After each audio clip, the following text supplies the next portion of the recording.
All right, I'm going to try and make this video really quick for Illustrator.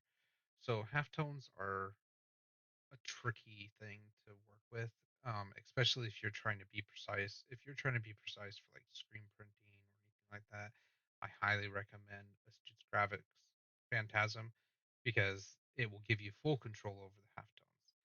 If you're just trying to get the halftone effect but don't need absolute control, you just need the effect to look like halftones, here's how you would do it. So I'm going to go ahead and start with a new document. This will have to be in RGB mode for you to get the best results because this is a raster effect. This is not a vector effect. Um, you can even do this in Photoshop. It's the exact same effect. You have slightly more control in Photoshop over halftones, but it comes about to the same effect. So I'm going to start with a blank document in the RGB format.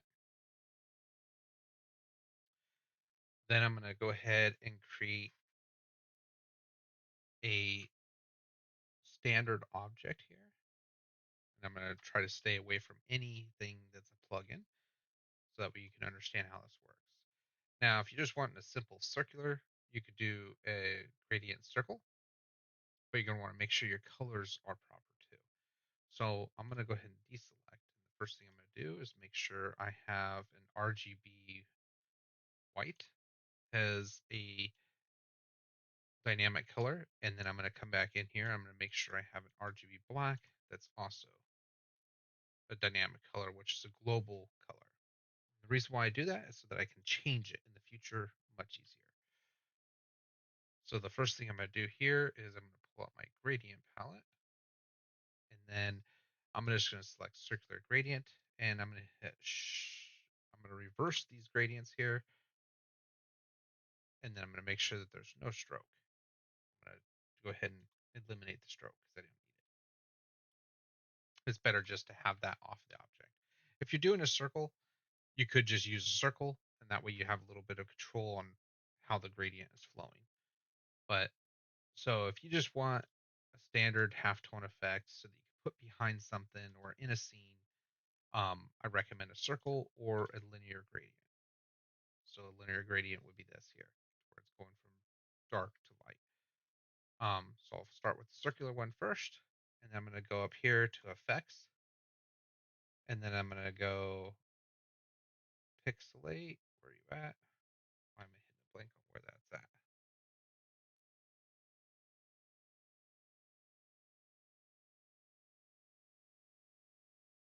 Oh, pixelate, and then color halftones.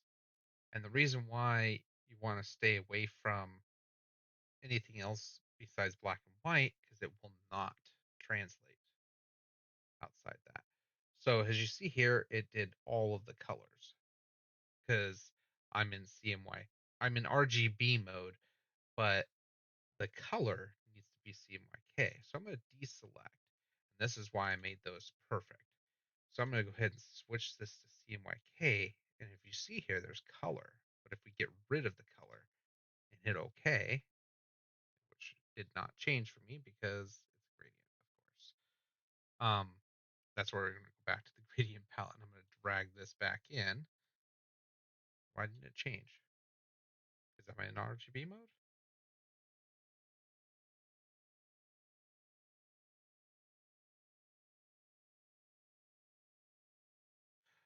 Interesting. So if I flip it to CMYK, oh yeah, okay. So if I flip it to CMYK and do this, it's still not doing it. Interesting. Okay, let's actually, sorry, I made a mistake. Maybe the color mode may have needed to be in. So let's now do it here. Yeah, it needed to be in here. So now I got perfect RGB. And then let me go ahead and bring that to where, so you'd control on your gradient here.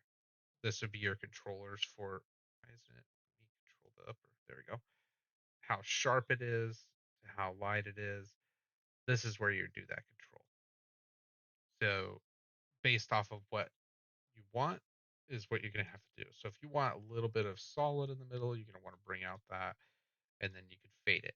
So if you want it to be really solid in the middle and have a quick drop, you do that, or you can even bring this in and have an even more quick drop to the edge. So depending on where that is. Now, what you're going to have to do is keep this as your original, duplicate out your layer. I'm going to turn off the original. I'm going to select the copy, and then I'm going to go and why doesn't it give me that option? Oh, expand the appearance. So it creates it flat, and now it's an image. And then you can go image trace, and you want to go silhouette. And then you're going to drop down your image trace options. I like to expand it to the advanced. I want high amounts of paths. I want zero noise. And then I want all the corners. And as you see here, it brought it in. It's not going to be a super clear image.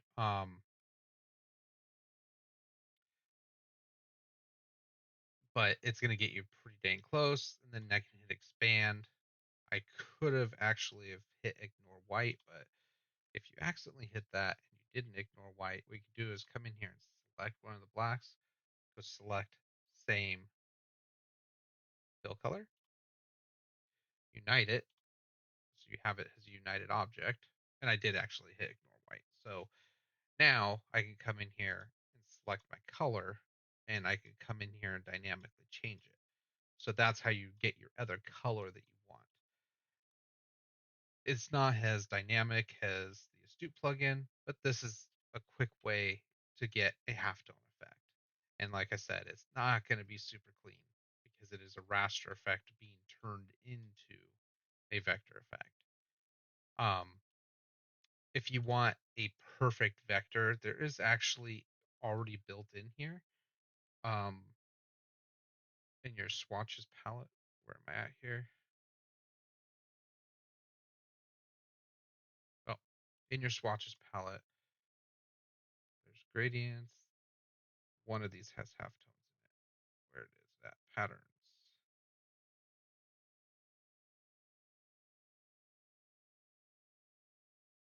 Wish you could search.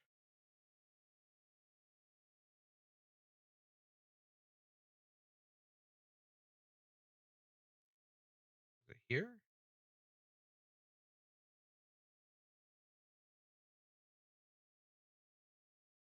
Where was halftones at? Or maybe it was in symbols. Let's see here.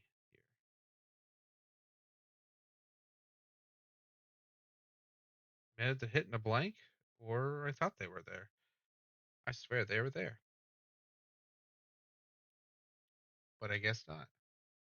Or is it in the graphic styles? Nope, not in the graphic styles either. I'm pretty sure it was under gradients. Earth tones, patterns, decorative, basic graphic. Oh, there it is, basic graphic dots. Um, so what you can do is if you apply a gradient, so you're gonna actually it won't be a gradient. So let me show you if I want to get this effect here. So if I want to get this effect similar to here, what I could do is apply the solid pink. I'm gonna in my appearance palette, I'm gonna duplicate the fill, and then I'm gonna go effects, path, offset path, and just a little bit, and then we can go ahead and start applying some of these colors, which for some reason doesn't have a color option to them. But you can apply these to get halftone dots. They're just dots outside of it. If you bring them out, no, that's not what I want. Hmm. Why did they make this different? So we're going to recolor. I'm going to select this as a color, double click it, add colors, and go up to my pink and hit OK. It didn't recolor. Why didn't it recolor? All right, we'll bring them out. And what you would do here is you would select all of it. Of course, I'm going to deselect that. Then I would select my color swatch. What you could do is make your own of these, which would be just the pattern tool. So let me show you it that way. That would be much easier than this. So, okay, we want very tiny dots. And then we want a big square. I'm going to make this square invisible so there's no effect on it. I'm going to drag that in here. Now it's using the color that I have as the swatch. So now what I can do is simply edit this inner one. I'm going to hit Control Y so I can see it because I want to scale it up even jumps here. And I'm going to drop it in here as another effect. And then scale it up again. And I'm going to drop it in there as another effect.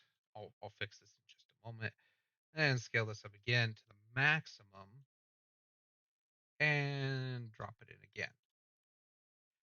Now here's where it's going to get funky. I'm going to hit Control Y. I'm going to scale it up a little bit more again, where my maximum. But now I'm going to hit Shift M. I'm going to only highlight this area, get that. Then I'm going to bring this into here. All right. So that's my minimum dot. This is my maximum dot. So I got about 5 dot scale. Now all I'm going to do is select it, hit the edit pattern, and instead of it being straight pattern, I am going to brickwork it. That's it. I'm going to double click out, select the next one, hit the same thing, make sure it's brickwork, double click out, hit the same thing. There we go. This is going to show you what this will do in just a moment. Oops. Oh, no, that's right. That's right. That's right. I forgot what I was doing. Okay, and then that. Okay, so now this is not touching height wise. I don't know why, but we'll need to bring down um, almost perfect.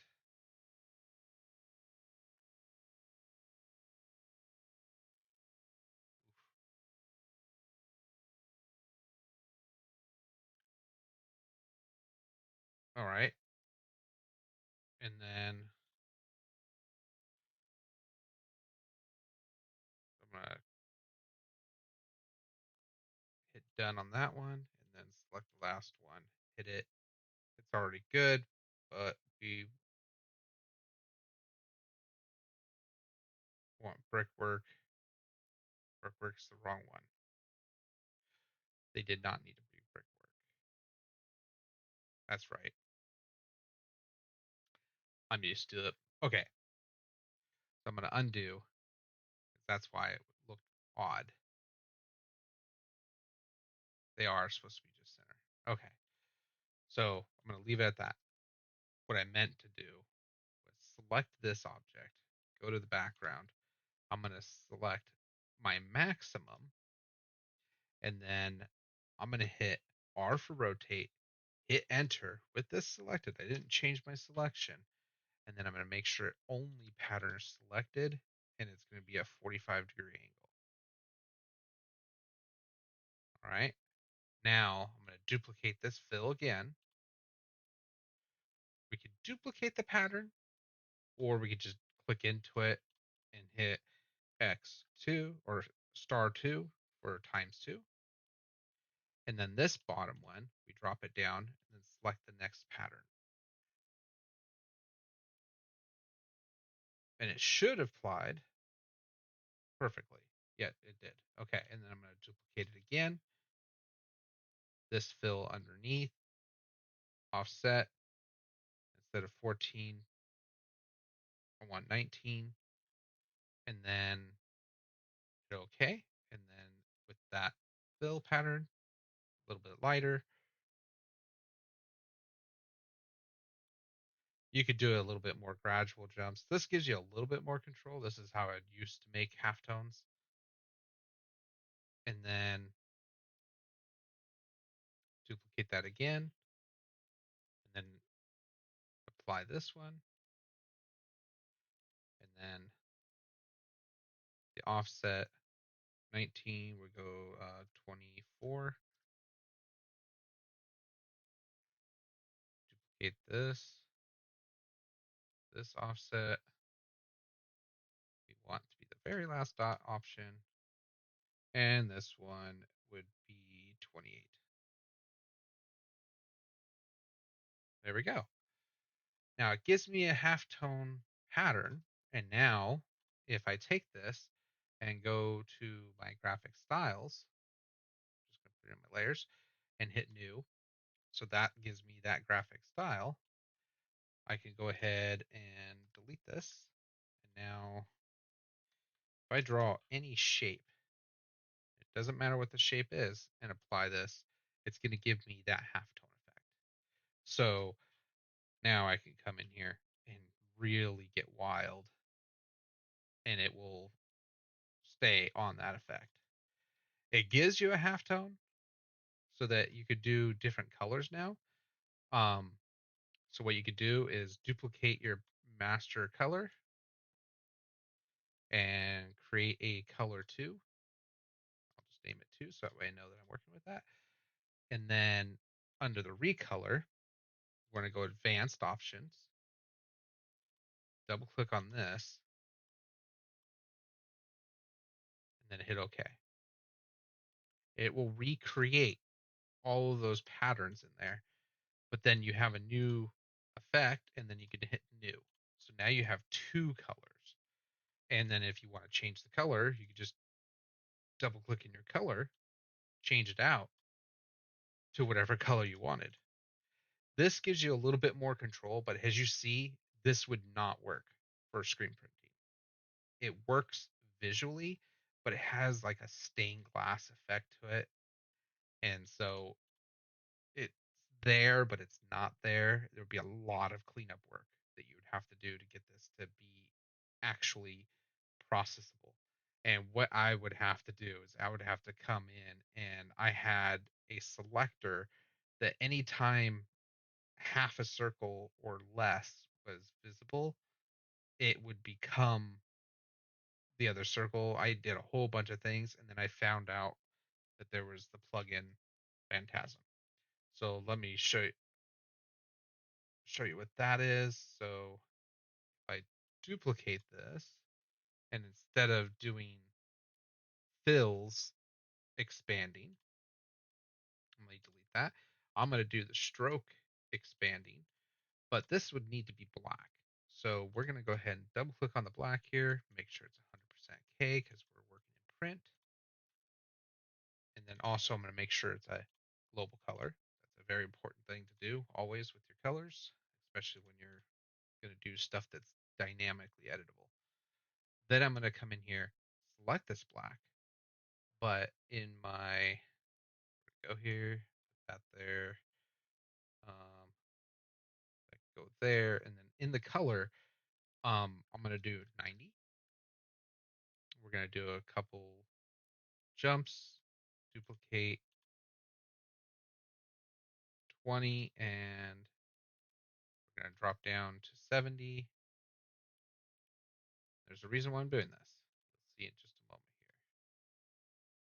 And then we're going to drop that down to 50, and we're going to go 40.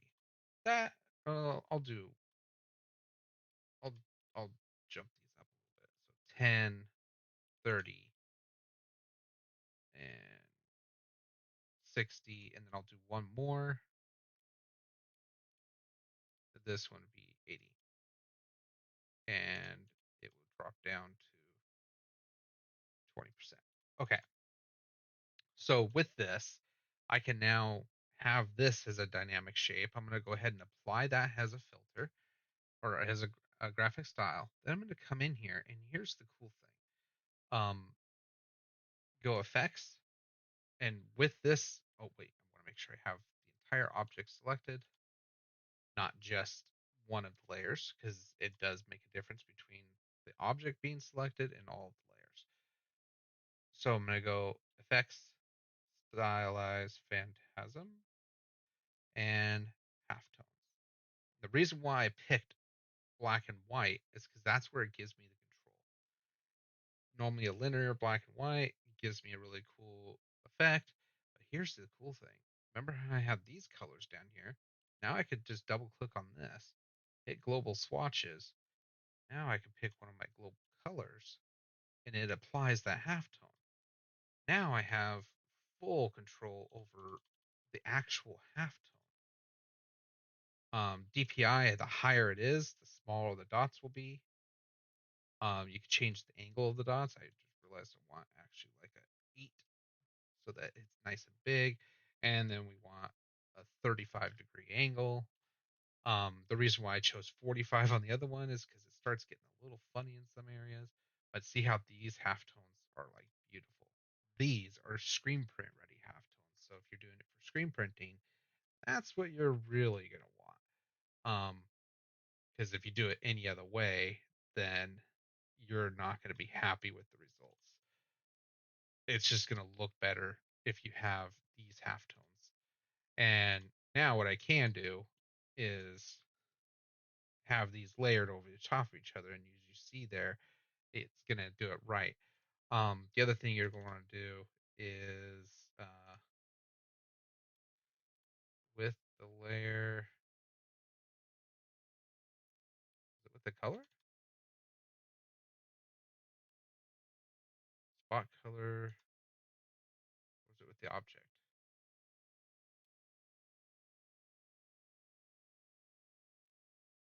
Where's the overprint? There's an overprint option. I'm hitting a blank on what it is. I hated it. I always made sure it was not on. And I don't even remember where it is.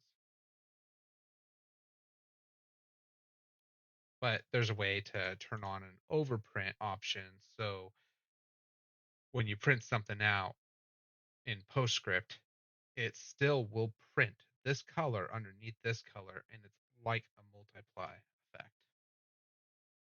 But yeah, there you go. So that's how you can create some halftones. And I highly recommend the Astute plugin, especially if you're in the screen print industry, because you can create accurate halftone effects. But if you're just doing it every once in a while and you just need the effect, something like this would be the best option. And then you can adjust it from there and do some other effects with it. But this would be your best option if you're just doing it, like I said, just to do it. Oh, there was also one more way. I missed that. I'm sorry. So what you're going to want to do is you create your object. I'm going to make sure that this has no effect on it. And then what I'm going to do is I'm going to apply full black. And then you should always use this in black and white. And then you can come in here and adjust from black in your color here and use the mesh tool to create some blobbing. And you can select mesh points around the edge. Let's go ahead and do that.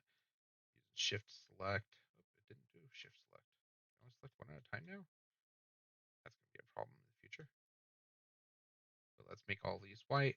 And if you noticed, I used a dynamic color. So that way I can come in there. So like if you had a special shape, wanted to have a special color too, I'm just doing this out of hypotheticals. You could do the same thing. You could take this and go effects, oops, pixelate, color halftone, and it will do the same thing. So you can still get your halftone. Now, if you don't need these to be absolutely vector objects, um, this no, it's not transparent.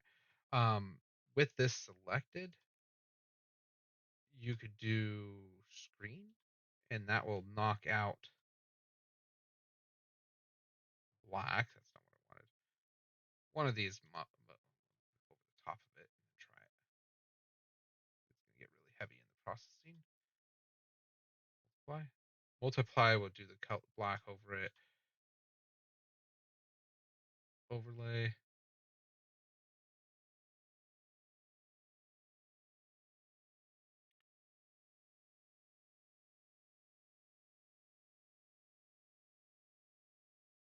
Trying to get the one where it knocks out the white.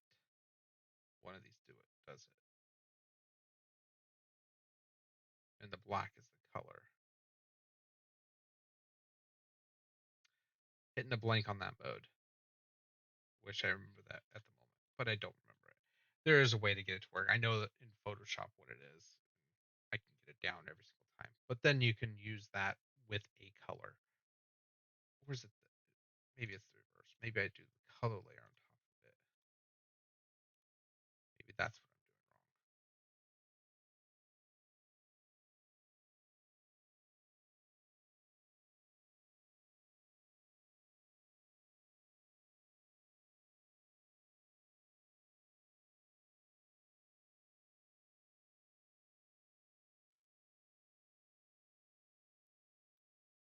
Oh,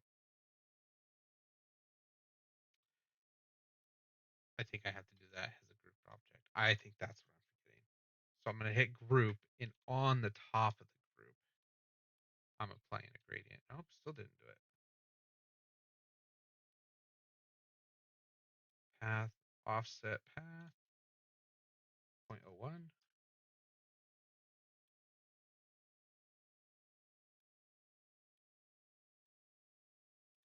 Yep, I can't remember what it is. Hitting a total blank.